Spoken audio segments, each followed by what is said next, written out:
প্রতিশ্রুতি রক্ষায় আরও কড়া অভিষেক। আবাস প্রকল্পের কাজ শুরুর জন্য ডেডলাইন বেঁধে দিলেন 31শে ডিসেম্বর। কাজ না হলে পদ ছাড়তে হবে বলে হুঁশিয়ারি দিলেন অভিষেক। ঘনিষ্ঠ মহলে মন্ত্রী থেকে পুরো পঞ্চায়েতের পদাধিকারীদেরও হুঁশিয়ারি দিয়েছেন তৃণমূলের সর্বভারতীয় সাধারণ সম্পাদক। তার সাফ বার্তা, পারফর্ম না করলে পদ ছাড়তে হবে। যারা যারা বাড়ির জন্য আবেদন করেছিলেন কারোর কাছে হাত পাততে হবে না। 31শে ডিসেম্বর এই বছরের মধ্যে বাড়ির প্রথম ইনস্টলমেন্টের টাকা সরাসরি আপনার ব্যাংকে অ্যাকাউন্টে চলে যাবে। ভোটের আগে আবাস প্রতিশ্রুতি, সেই প্রতিশ্রুতি রক্ষায় এবার আরও কড়া অভিষেক বন্দ্যোপাধ্যায়। ঘনিষ্ঠ মহলে প্রশাসন ও দলীয় নেতৃত্বকে বার্তা দিলেন তৃণমূলের সর্বভারতীয় সাধারণ সম্পাদক। তার কড়া বার্তা, আবাস প্রকল্পের কাজ শুরুর জন্য ডেডলাইন 31শে ডিসেম্বর। এ বিষয়ে অভিষেকের হুঁশিয়ারি, কাজ না হলে ছাড়তে হবে পদ। 24শে এবারও বাংলায় সবুজ ঝড়।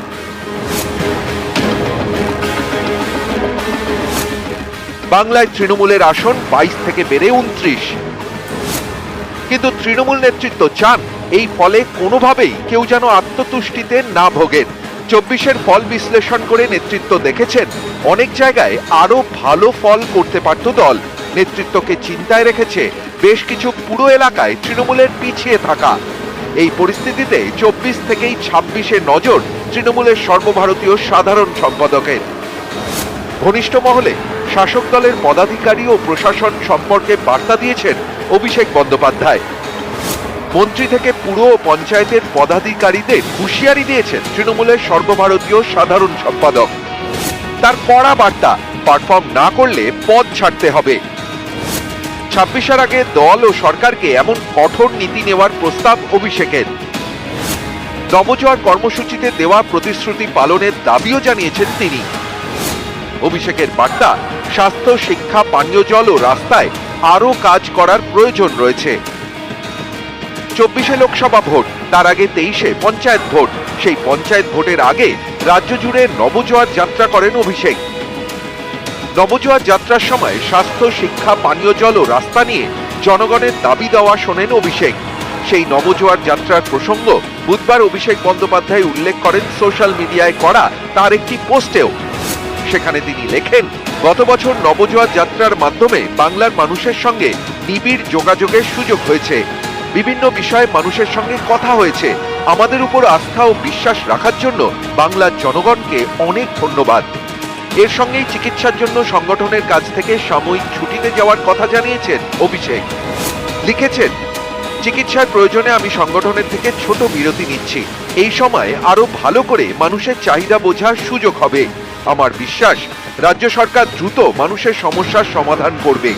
মানুষ যাতে ন্যায় বিচার পায় তা নিশ্চিত করবে। নিউজ 18 বাংলা।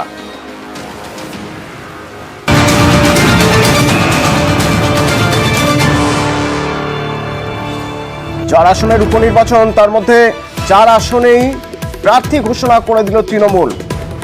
এর মধ্যে চমক বাগদায় তৃণমূল প্রার্থী মমতা বালার মেয়ে মধুপর্ণা ঠাকুর।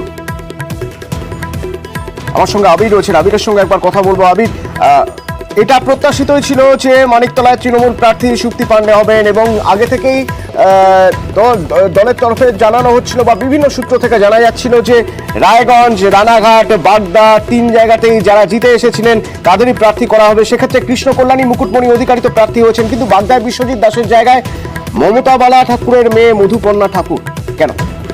দেখো, প্রথমত হচ্ছে তৃণমূল কংগ্রেসের তরফ থেকে প্রথমেই এই যারা প্রার্থী ছিলেন, ওখানকার বিধায়ক যারা ছিলেন, যাদেরকে পরবর্তী সময় লোকসভা নির্বাচনে তৃণমূল কংগ্রেস প্রার্থী করেছিল, তাদের প্রত্যেকের সাথে কথা বলেছিল।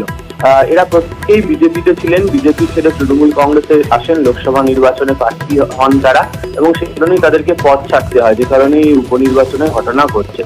এটা জানা যাচ্ছে যে বিশ্বজিৎ দাস তিনি আর এই উপনির্বাচনে প্রার্থী হতে চাননি। তাকে দলের শীর্ষ নেতৃত্বের তরফ থেকে যোগাযোগ করা হলেও তিনি দলের শীর্ষ নেতৃত্বকে জানান যে তিনি সংগঠনের কাজে এই মুহূর্তে মন দিতে চান এবং নির্বাচনে যাকেই প্রার্থী করা হবে তিনি তার হয়ে সেখানে লড়াই করবেন।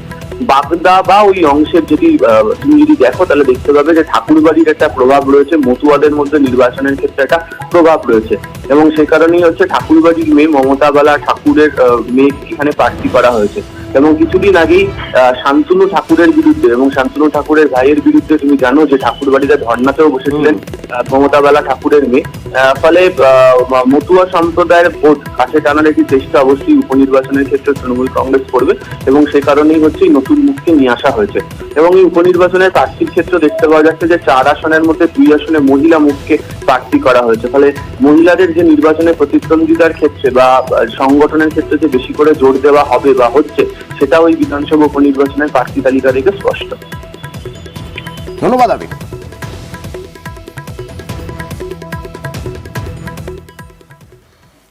ওদিকে বাঁকুড়া থেকে জিতেছেন অরূপ চক্রবর্তী, জিতেছেন ভোটে, কিন্তু আশানুরূপ ফল হয়নি, আর তাই জিতেই বাঁকুড়া এবার অন্তর্ঘাতের অভিযোগ করছেন অরূপ চক্রবর্তী। তিনি বলছেন বিশ্বাসঘাতকদের চিহ্নিত করে দল থেকে তাড়ানো হবে। সিমলাপালের সভা থেকে কড়া হুঁশিয়ারি দিচ্ছেন, বলছেন দুষ্টু গরুর চেয়ে শূন্য গোয়াল ভালো। কিছু বিশ্বাসঘাতক আছে যারা তৃণমূলের খেয়ে বড় হয়েছে, আমি তাদের বিরুদ্ধে রাজ্যকে অভিযোগ জানিয়ে দল থেকে তাড়িয়ে দেওয়ার ব্যবস্থা করি। দুষ্ট গরুর চেয়ে শূন্য গোয়াল অনেক ভালো, তাই এই দুষ্ট কুকুর আমি আর দলে রাখতে চাই না। আমি কয়েকদিনের মধ্যে ঘোষণা করব, যারা তৃণমূলের খেয়ে তৃণমূলের পরে তৃণমূলের হয়ে বড় হয়েছে, যারা তৃণমূলের পঞ্চায়েত জেলা পরিষদ ভোগ করেছে, যারা পঞ্চায়েত সমিতিতে আছে, এই বেঈমান বিশ্বাসঘাতকদের বিরুদ্ধে আগামী দিন মানুষ রায় দেবে, আমরা দল থেকে বিতাড়িত করে দেব। প্রতিনিধি প্রিয়ব্রত আমার সঙ্গে রয়েছেন। প্রিয়ব্রত, এখান থেকে হেরেছেন যিনি, তিনিও এই একই অভিযোগ করেছেন যে দলের মধ্যে অন্তর্ঘাত হয়েছে বলে তিনি হেরেছেন, আবার জিতেও এই অন্তর্ঘাতের কথা বলছেন অরূপ চক্রবর্তী। কাদের দিকে ইঙ্গিত করছেন? দেখো, দলীয় নেতৃত্বের দিকে এবং দলীয় কর্মী বেশ কিছু তাদের কাছে এদিকে ইঙ্গিত করছে, এটা কিন্তু স্পষ্ট। কেননা যেখানে তিনি দেখাই যাচ্ছে দলীয় নেতৃত্বের কথাই বলছেন, যে বেশ কিছু জায়গায় দেখা গেছে যে দলীয় নেতৃত্ব তারা অন্তর্ঘাতে সামিল হয়েছে এবং তাদেরকে এমনটা ইঙ্গিত, এটা কিন্তু পরিষ্কারভাবে তার করাতেই। যেখানে সিমলাপালে গতকাল যেখানে সম্বর্ধনা অনুষ্ঠান ছিল এবং জয়ী প্রার্থী গিয়েছিলেন অরূপ চক্রবর্তী, সেখানে জয় এসছে বাঁকুড়া লোকসভা কেন্দ্রে, কিন্তু এই জয় আসানুর নয়। যেখানে প্রার্থী যে সমীক্ষা করেছিলেন ভোট পরবর্তী, সেখানে দেখুন দেখা গেছিল যে 1,18,000 ভোটের জয় এসছে, এবং সেই জয় কিন্তু কর্মীরাই বলেছিলেন এবং দলীয় নেতৃত্ব বলেছিলেন সেই জয় আসেনি। সেখানে কিন্তু অনেক কম জয় এসছে, সেখানে 32,000-এর কিছু বেশি আসনে জয়লাভ হয়েছে অরূপ চক্রবর্তী। কিন্তু এই যে আশানুরূপ ফল না করা, এবং বাঁকুড়া বিধানসভা এলাকার সেই বিধানসভা এলাকাতেও বেশ কিছু জায়গায় দেখা গেছে ফল কম এসছে এবং যেখানে জয় আসেনি বাঁকুড়া বিধানসভা এলাকাতেও, এটা নিয়েই কিন্তু এই অন্তর্ঘাত বা অন্তঃকলহ বলা চলে, এইটা নিয়েই কিন্তু তিনি কষ্ট করতে চেয়েছেন এবং সেখানে তিনি দাবি করেছেন দলীয় নেতৃত্ব যেখানে তাকে চিহ্নিত করা হয়ে গেছে সেই সব নেতৃত্বকে এবং রাজ্যে পাঠানো হয়েছে, এই সব বেঈমান বিশ্বাসঘাতকদেরকে দলে রাখা হবে না এবং আগামী দিনে তাদেরকে দল থেকে তাড়িয়ে দেওয়ার কথাও তিনি বলছেন। অপরদিকে দেখা যাচ্ছে যে বিজেপি নেতৃত্ব তারা কিন্তু বলছেন যে জয় এসছে এবং তিনি যার বিশ্বাসঘাতক বলছেন দলীয় নেতৃত্বকে, সেখানে কিভাবে বলছেন তাহলে কি ভোট চুরি করে এমন ধরনের জয় এসছে, এটা কিন্তু তারা কথা বলছেন। এই জায়গাটা এটাই আমি জানতে চাইবো। বিজেপি বলছে যে তিনি বলছেন দলীয় নেতৃত্ব মানে দল কাজ করেনি, কর্মীরা কাজ করেননি, তাহলে কি জিতলেন কিভাবে? তাহলে কি চুরি করে জিতলেন? প্রশ্ন তুলছে বিজেপি।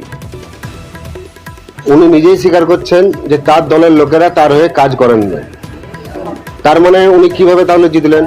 বাঁকুড়া লোকসভায় তো উনি জিতেছেন, তাহলে জিতলেন কিভাবে? উনার দলের লোকেরাই যদি ওনার হয়ে কাজ না করে থাকেন তাহলে কি উনি চুরি করে জিতেছেন? উনি নিজেই স্বীকার করছেন সেটা। আর একটা জিনিস বলবো, যে যেমন মানুষ তার মুখ থেকে সেরকমই ভাষা বেরোবে, এটাতে অস্বাভাবিকের কিছু নেই, স্বাভাবিক ঘটনা। ভোটের পর খেজুরিতে আক্রান্ত তৃণমূল, আর আজ খেজুরিতে যাচ্ছে তৃণমূলের প্রতিনিধি দল। বিজেপির বিরুদ্ধে হামলার অভিযোগ উঠেছে খেজুরিতে। মমতা বন্দ্যোপাধ্যায়ের নির্দেশে আজ খেজুরিতে তৃণমূলের প্রতিনিধিরা থাকছেন কুণাল ঘোষ, শিউলি সাহা, বীরবাহা হাঁসদা। তারা আক্রান্তদের সঙ্গে কথা বলবেন এবং তারপর তৃণমূলের সভা। খেজুরিতে ভোটের দিন গণনার সময় বাইরে থেকে লোক ঢুকিয়ে কিছু গন্ডগোল হামলা বিজেপি করেছে এবং তৃণমূল কংগ্রেসের নেতা কর্মী সংগঠক সমর্থকদের উপর হামলা করেছে, হাসপাতালে ভর্তি করে চিকিৎসা করতে হয়েছে, এতটাই জখম ছিলেন তারা। মাননীয় মুখ্যমন্ত্রীর নির্দেশে সর্বভারতীয় তৃণমূল কংগ্রেসের একটি দল খেজুরির সেই জায়গায় যাবে এবং সেখানে যারা আহত তাদের সঙ্গে দেখা করবে, পার্টি তাদের পাশে দাঁড়ানোর বার্তা দেবে এবং সেখানে একটি সভাও হবে জনগণের সঙ্গে কিছু কথা পার্টির তরফ থেকে বলার জন্য মাননীয় মুখ্যমন্ত্রীর নির্দেশে একটি দল খেজুরি যাবে। সবাই সব জায়গায় যেতে পারে, কোথাও তো 144 জনই বাধাও নেই, কেউ কাটো যাবে না। রাজনৈতিক কর্মকাণ্ড ওরা আটকায়, ওদেরকে জিজ্ঞেস করুন, আমার কোনো আপত্তি নেই, সবাই সব জায়গায় যাবে, কেন যাবে না? খেজুরিতে কুণাল ঘোষদের সভা, যার তার আগে খেজুরিতে তৃণমূল কর্মীদের বন্ধ দোকানপাট খুলতে আসরে নামল পুলিশ। অভিযোগ, ভোট পরবর্তী অশান্তি এবং সেই অশান্তিতে তৃণমূল কর্মী সমর্থকদের দোকানপাট বন্ধ করে দিয়েছিল বিজেপি। এলাকায় গিয়ে সেই সব বন্ধ দোকান খুলে দিল পুলিশ। না, আমাদের এখানে পরিস্থিতি পুরোপুরি কন্ট্রোলে আছে, এখন কোনো রকম পোস্টপল ভায়োলেন্স এখানে হচ্ছে না।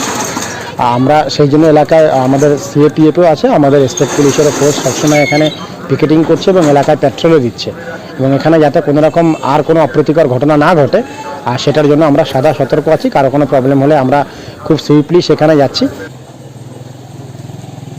আজকে পুলিশ কর্তারা, এসডিপিও সাহেব নিজে আছেন, ওসি সাহেব আছেন, অন্যান্য কর্মকর্তারা আছেন, সবার উপস্থিতিতে আমার 7টি দোকান খোলা হয়েছে এবং সঙ্গে সঙ্গে পার্টি অফিস আবার আমরা পুনরুদ্ধার করছি। যে যার মতো করে দলীয় কাজ করুক, আমরাও করব। নিশ্চয়ই লোকসভায় পরাজয় হয়েছে, সেটা তো আমরা মেনেই নিয়েছি, কিন্তু তার নামে এই সন্ত্রাস নয়, বিভীষিকা নয়, নিজেদের মধ্যে সৌহার্দ্যের অভাব যেন না ঘটে। দোকানদার ভারতীয় জনতা পার্টির পক্ষ থেকে একটাও দোকান বন্ধ করেনি। আতঙ্কিত অবস্থায় দুষ্কৃতীরা দোকান ছেড়ে পালিয়ে গেছে, কোনোভাবে ভারতীয় জনতা পার্টি এর সাথে যুক্ত ছিল না। ওইটা দলীয় কার্যালয়ে তার কোনো তথ্য প্রমাণ দেখাতে পারবে? তৃণমূল কংগ্রেসের কোনো ডকুমেন্টস আছে দেখাতে পারবে? তৃণমূলের বি টিম হিসাবে পুলিশ প্রশাসন রয়েছে, দলীয় পার্টি অফিস চৌকিদার হিসেবে পুলিশ দায়িত্ব নিয়েছে। তৃণমূলের পতাকা ধারণার মতো লোক থাকবে বলে মনে হচ্ছে না খেজুরিতে। ফের দুষ্কৃতীদের নিশানায় একাকী বৃদ্ধা। নলডাঙ্গায় বৃদ্ধাকে বেঁধে অবাধে লুট, হাত পা বেঁধে গয়না লুট করা হয়েছে। ভোর রাতের ঘটনা। সোমনাথ প্রতিনিধি আমার সঙ্গে রয়েছেন। সোমনাথ, পুলিশ কি বলছে, কাদের কাজ হতে পারে? দেখো, ঘরের মধ্যেই বসে থাকা ডাকাত, যে দুষ্কৃতী যারা 4 জন বসেছিল ঘরের মধ্যেই, ভোর রাতে বৃদ্ধা ঘর থেকে বেরিয়ে যখন বাথরুমে যায়, যখন টয়লেট যায়, তখনই দুষ্কৃতীরা ঘরের মধ্যে ঢুকে পড়ে। তার রুমে ঢুকে পড়ে, রুমে ঢুকে বিছানা বেডের মধ্যে বসে থাকে, বিছানা বসে থেকে তাকে প্রথমে বসতে বলে খাটের মধ্যে, এবং খাটের মধ্যে বসতে বলে তাকে তার চেন, গলার চেন এবং কানের দুল সেরার চেষ্টা করে, কিন্তু তখন বৃদ্ধা বলে যে তোরা কিছু এখন করিস না, আমি তোদেরকে খুলে দিচ্ছি। এবং তারা তাদের যে সোনার যে গয়না পড়েছিল সেই গয়না তাদেরকে খুলে দেয় এবং আলমারি ভাঙার চেষ্টা করে, বলে আলমারি ভাঙতে না ভেঙে বৃদ্ধা বলে যে চাবি আছে, তোরা চাবি নিয়ে খুলে নে। এবং বৃদ্ধার তার পেনশনের টাকা, গতকালকেই পেনশনের টাকা তুলে তিনি রেখে আলমারির মধ্যে রেখেছিল, কিন্তু ওই 36,000 টাকা এবং 2 ভরি সোনার গয়না এবং আরো কিছু দরকারি কাগজপত্র ছিল, সেই সব নিয়ে বৃদ্ধাকে হাত পা বেঁধে রেখে দুষ্কৃতীরা। ধন্যবাদ। দেখছি 4 জন এখানে বসে আছে, মাথায় হেডলাইট জ্বলছে সব। আমার ঘরে তো লাইট জ্বালানো ছিল না। একজন আমার পাশে বসে রইল, আর 3 জন আগে গয়নাগুলো খুলে নিল, তারপরে আলমারির চাবি চাইলো। টুকটাক সোনা দানা ছিল ভিতরে, লাস্টে ব্যাগে 70,000 টাকা ছিল, যা যা কাগজপত্র ছিল ব্যাগ শুধু নেয়নি, কাগজটার মধ্যেই ওরা জিনিসপত্র নিয়ে চলে গেছে। আমাকে তো সকালবেলা আমার মেজোদা ডাকলো, দরজা নক করে। এবার আমি উঠেছি, বলছে দিদির সর্বনাশ হয়ে গেছে। মানে কি হয়েছে? বলছে দিদির ঘরে এরকম দিদিকে রাত্রিবেলা বেঁধে রেখে সব নিয়ে চলে গেছে। আমি তখন এসে দেখছি দিদি সিঁড়িতে বসে আছে, মানে দিদির গয়নাগাঠি গায়ে কিচ্ছু নেই, ছিল মোটামুটি গয়না টুকটাক ছিল, কিচ্ছু নেই। আমি বললাম যে সব খুলে নিয়ে গেছে। মেন রাস্তার উপর দিয়ে পেট্রোলিং তো হয়, কিন্তু এটা ইন্টারিয়ার মধ্যে এখানে কোনো পেট্রোলিং হয় না এবং এখানে সচরাচর কারোর কোনো নজরও পড়ে না। এবং এনাদের পেছনে আর একটা ঘর আছে, সেই ঘরটি মানে যেটা হচ্ছে ওরা শুয়ে যাওয়ার পরেই ঘটনা ঘটেছে। এর আগে এখানে কোনোদিন হয়নি, কিন্তু আমাদের পাশেই কোদালিয়াতে, ওল্ড কোদালিয়াতে দুটো ঘটনা এরকম ঘটেছে। উনি কালকেই এসছেন এবং আজকেই উনি পেনশন তুলেছেন, হয়তো কোনো রকম খবর পেয়েছে, ওনার পেনশনের ব্যাগটা ধরে নিয়ে গেছে। চুঁচুড়ার মাছ বাজারে খাদ্য সুরক্ষা দপ্তরের হানা। ভিন রাজ্য থেকে নিম্নমানের মাছ আমদানি করা হয়েছে এই অভিযোগ পাওয়ার পরেই চক বাজারে অভিযান পুলিশের এবং পুলিশকে নিয়েই আধিকারিকরা যান, আড়তে হানা দেন এবং যে মাছ পাওয়া গেছে তার যে নমুনা পাওয়া গিয়েছে তার গুণগত মান পরীক্ষার জন্য পাঠানো হয়েছে। কাছ থেকে নিচ্ছে, অল্প অল্প করে নিচ্ছে সবাইকে কাছ থেকে, আমার কাছ থেকে 500 গ্রাম, আমাদের রুলসের বাইরে তবু জোর করে দিল। পুলিশ আছে বলে মানে ইউনিফর্মের ভয় দেখিয়ে দিল আমাদের কাছ থেকে 500 গ্রাম মাছ। পুলিশ সমেত কিছু লোক এসেছিল, এসে তারা মাছ নিয়ে গেল। তারা মনে হয় ল্যাবে টেস্ট করে বলে মাছগুলো নিয়ে গেল। কোথা থেকে এসে তো বলতে পারবো না আমরা। কি প্রত্যেক আড়ত থেকে নিয়েছে? আড়ত থেকে নিয়ে গেছে, প্রত্যেক আড়ত থেকেই স্যাম্পেল মনে হয় নিয়ে গেছে, টেস্ট করে বলে কিছু নিয়ে যাওয়া হয়।